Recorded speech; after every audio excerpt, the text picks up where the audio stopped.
This is The Brief on the AI Reshuffle. Coordination, systems, and power. Okay, forget what you might think about AI just, replacing jobs. The real game changer here isn't simply automating tasks or trying to think like us. It's actually shaking up how entire industries work together and where the money flows. So, to get our heads around this big shift, let's look at three key things. First, we gotta move past this distraction about intelligence. Stop focusing so much on how smart the AI seems. What really matters is how it changes the basic economic rules of the game. You see, AI crunches tons of data, finds patterns, and often spits out results that are good enough substitutes for what a person might do, like writing or diagnosing stuff, even if it's not really thinking like a human. Second, AI totally flips where the value lies. You know that specialized knowledge that used to be super valuable because it was rare? Well, AI can make that kind of expertise cheap and easy to get. So the new value goes to roles managing the new problems, the new complexities. Think about a sommelier. Maybe their job becomes less about just knowing wine facts and more about creating that amazing customer experience. Finally, power shifts. It goes to whoever controls these new ways of coordinating things. AI allows coordination without everyone needing to agree first.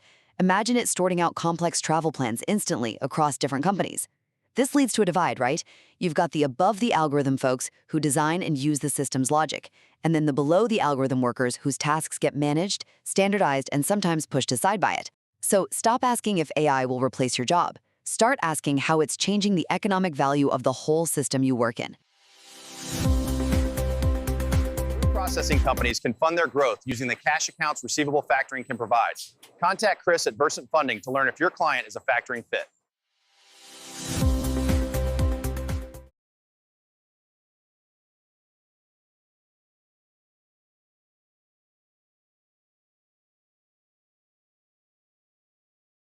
Welcome to the Deep Dive. Today, we're looking at a really fundamental strategic shift happening because of AI. We want to move past that question everyone keeps asking, how smart is this tech? Yeah, exactly. And get to the much more critical question, okay, how does this actually change the system? That's absolutely the pivot we need to make. Our mission today really is to unpack why getting hung up on AI's intelligence-like. Is it conscious? Is it creative? Right. Why that's just a massive strategic distraction. Right. So if you're prepping for a meeting, maybe just trying to get your head around the field quickly, you really have to look at the system where AI operates, not just the tech itself. That's where the real economic value shifts happen. Okay, so let's start with an example then. A really good one, actually. It's kind of a cautionary tale, and it comes from Singapore, surprisingly. Singapore. Back in 2021, remember, they were seen as the absolute gold standard for handling COVID-19. They had all vaccines, super precise contact tracing apps. Textbook technological solutionism, right? Totally. But then, suddenly, this unexpected surge happened. And here's the crucial part, isn't it? The tech itself didn't break. No, it worked perfectly fine, technically. But the system around the tech, that's where the failure point was. The virus basically found these systemic blind spots. Blind spots. Yeah, it spread through these KTV lounges, a lot of entertainment places. And the hostesses there, sometimes called butterflies, they moved between rooms, between clients, completely invisible vectors. Okay, and the clients. These were often prominent people, right? People with reputations. Exactly. So when the contact tracing system needed honest reporting, needed visibility to work, They didn't comply. they actively avoided it because of the potential shame, the reputational risk, being linked to those places. So the tech solution, however precise, just assumed everyone would play along, assumed a clean, compliant environment. Pretty much. It assumed a reality that just didn't match the messy human social system on the ground. So the app's precision, thwarted by, basic human factors, hidden social dynamics. Wow. So the best tech defeated by, like you said, messy human stuff. That really sets the stage for what you're calling the intelligence distraction. It really does, because everyone is still asking, is AI smart yet? Yeah. AGI, consciousness, creativity. Yeah. The debate just goes round and round. Well, yeah, you see skeptics pointing out all the flaws, the hallucinations, the bias. And then the optimists are promising, human-level AI practically next week. But hang on, isn't AGI like the ultimate goal? If we ignore the intelligence question, aren't we maybe missing the really big moment when, true intelligence arrives? That's a fair point, but focusing only on that is, I think, a strategic trap right now. Look, AI doesn't need to think like a human or be conscious to completely revolutionize economies. Okay. Its power isn't intuition, it's pattern recognition on a massive scale. Think about language models. They're basically just predicting the next most statistically likely word. Extremely useful, incredibly powerful at certain tasks, but not human intelligence as we know it. So judging it by how human it seems is the mistake. Exactly. The real question isn't, is it human-like? It's, is it effective at doing what we need it to do within the specific system? It boils down to performance, not perceived intelligence. Performance and utility. Okay. And when we look at that performance, the real impact isn't just the task, it's systemic. You use the Google Maps analogy, which I think is perfect here. Right, Google Maps. Think about what it does. It senses traffic, it models the road network, it reasons the best route, it acts by giving directions, and it learns from traffic patterns. Simple enough. Made my driving easier. Sure, it did that.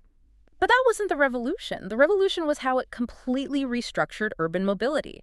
It enabled ride-hailing, transformed logistics, changed real estate values. So it wasn't just about navigating better. It changed the entire system built around navigation. Precisely. The technology reshaped everything around that core task. Okay, so if the system is the key, what actually drives that systemic change? You argue it's not just AI's processing power. It's something older. Okay. Exactly. Coordination. And we can see this really clearly if we look at something super low-tech. Containerization.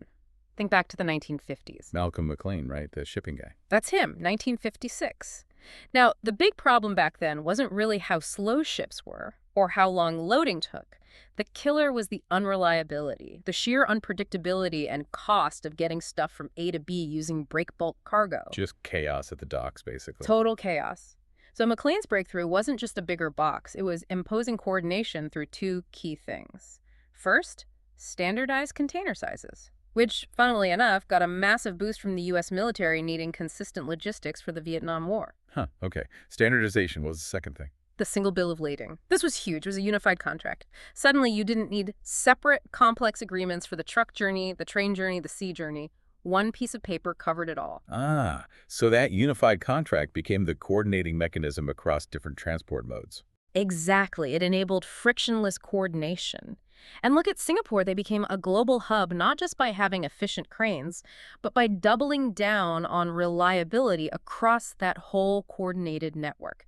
They became the trusted neutral node. Coordination made them indispensable. And we see that same coordination pattern playing out digitally now, right? Like with Stripe. Perfect example. Stripe didn't invent payments. What they did was provide a simple API, a coordination tool, that let different software systems talk to all the complex, fragmented banks and card networks instantly. Or Tesla with the supercharger network. It wasn't just about providing power. It was about solving the coordination problem for EV drivers, removing the uncertainty, guaranteeing a charge was available, predictability, coordination. Okay, so how does AI take this coordination game to the next level?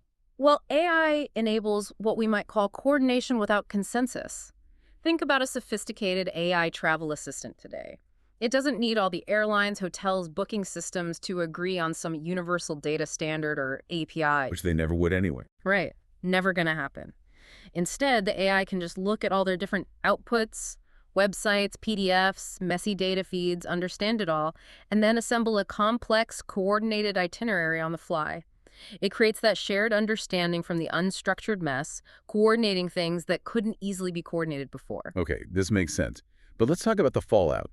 The consequences of this kind of system shift, especially for jobs. You say we need to ditch the old task-centric view. Absolutely. That view is dangerously misleading now. Think about the classic example, the typist. Right. The job disappeared. The job vanished, yes. But the task of typing, that didn't disappear at all. In fact, we probably type more now than ever. Good point. So why did the job go away? Because the typist's role, the job bundle, was built around managing a key constraint. The high cost and difficulty of making edits and corrections on a physical typewriter.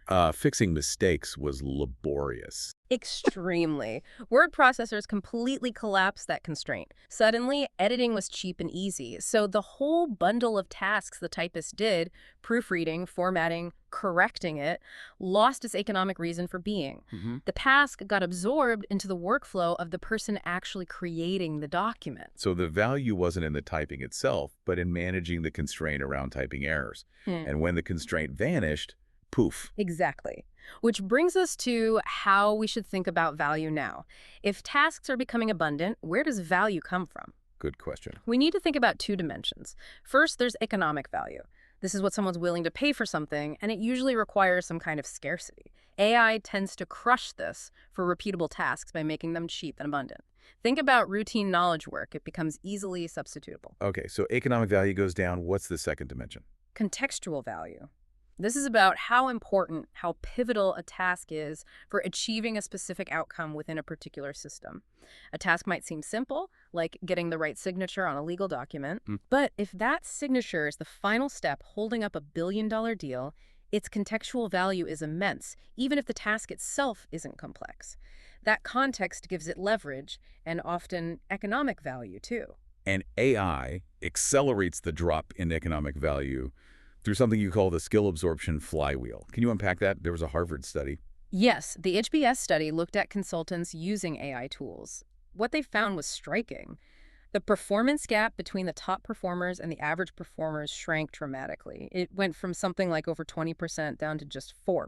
Wow, really narrowed the field. That's the flywheel. The AI learns the techniques, the shortcuts, the insights from the very best performers, and then it effectively redistributes that skill across the board, making everyone better, closer to the top. So the expertise that used to be scarce, Yeah. the thing the top performers commanded a premium for. It gets absorbed by the tool and becomes less scarce, less valuable in pure economic terms. The premium erodes.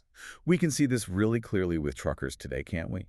Especially with platforms like Uber Freight. Absolutely. Those platforms have systematically hollowed out the parts of the job that used to hold the most value, the negotiation, the route planning, the independent problem solving on the road. How do the platforms do that? They centralize the key decision-making powers. Think representation, the platform shows the jobs. Decision, the algorithm sets the price and often the route. Execution, the platform tracks delivery. The trucker's autonomy shrinks. So the platform handles the high-value coordination and decision parts. Right. And it rewards only what it can easily measure and track. Did you accept the job? Did you deliver on time? All that tacit knowledge, the trucker's experience in handling tricky situations, navigating complex docks, ensuring reliability under pressure, the platform largely ignores that. Because it can't easily measure it. Exactly. So the job gets unbundled, stripped down to just the core task of driving, which makes the driver much more substitutable, much less powerful economically. Okay, this is, well, it's a bit sobering. So for anyone listening, if the old sources of value scarcity, task proficiency are fading, where should you focus your energy? You mentioned focusing on constraints. That's the key shift in thinking. Value flows towards whoever can identify and effectively resolve the system's most pressing constraints. And we can group these constraints into roughly 3 types. Okay, what are they? First, scarcity-based constraints, basically. What's genuinely limited in supply. Could be resources, specific talent, maybe access to a key network. Second, risk-based constraint situations where actions have significant, potentially negative consequences that need careful management. And third, coordination-based constraints, the challenge of getting different fragmented parts of a system to work together effectively. Let's make this concrete. You use the sommelier example. How does that fit? Right, the sommelier paradox. Think about their traditional value proposition, deep knowledge of wines, regions, vintages. Which Google and apps like Vivino basically commoditized overnight. Completely. Your phone now knows more about wine than any single human possibly could. So, the sommelier's knowledge, no longer scarce. Economic value collapsed. So why do they still exist and command high salaries in fancy restaurants? Because the smart ones didn't cling to the old source of value. They pivoted. They identified the new constraint facing the diner in that environment. Which is? Not lack of information, it's the opposite.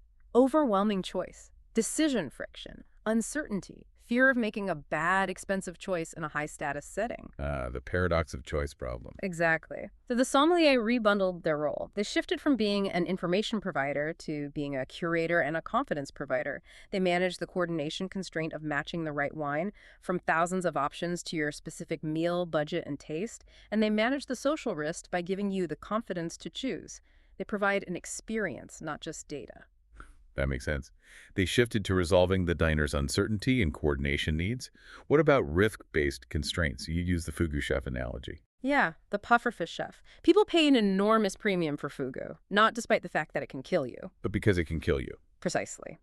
The high consequence, the risk, is intrinsic to the value proposition. The value doesn't lie in the fish itself, but in the certified licensed chef's rare expertise in managing that lethal risk. They resolve a critical risk-based constraint, the constraint of not dying. Okay, so value shifts to managing scarcity, risk, or coordination. And this relates to how companies should think about AI, tool versus engine. Yes. Using AI as a tool is about efficiency, making existing processes faster, cheaper. Like using AI to draft emails faster. That's fine, but everyone else is doing it too. It doesn't fundamentally change your competitive position. Okay, that's the tool approach. What's the engine approach? Using AI as an engine is about unlocking fundamentally new capabilities, changing the entire basis of competition. It allows you to do things that were impossible before. The TikTok example you mentioned earlier fits here, right? Perfectly. Facebook, Instagram, they competed based on the social graph. Who you knew determined what you saw. Their moat was that network of connections. Right. Years of building that graph. Then TikTok comes along. They didn't try to build a better social graph. They used AI as an engine to infer a behavior graph.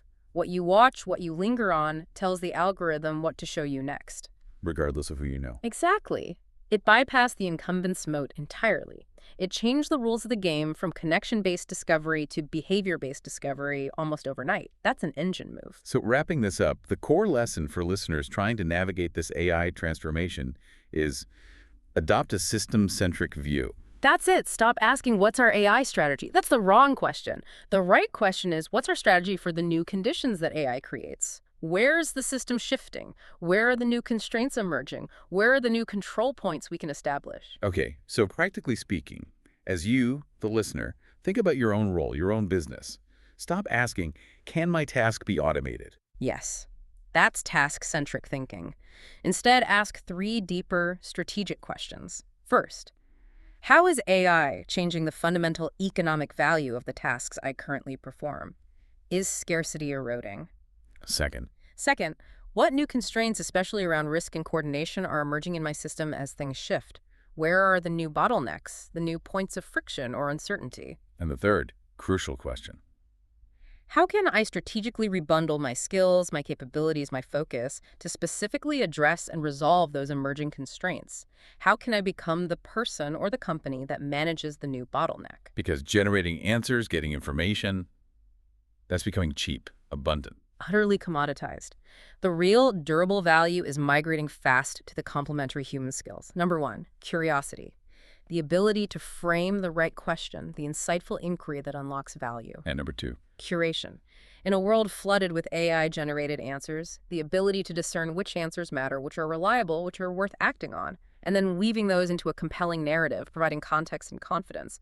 That's critical. that's what the sommelier figured out. Curiosity about the diner's real need. Curation of the solution. Exactly. So the final thought for you is, what constraint in your world are you going to choose to manage? A powerful question to end on. Thank you for joining us for the deep dive. Factoring can meet the cash needs of staffing companies looking to expand. Contact Chris at Versant Funding to learn if your staffing client is a factoring fit.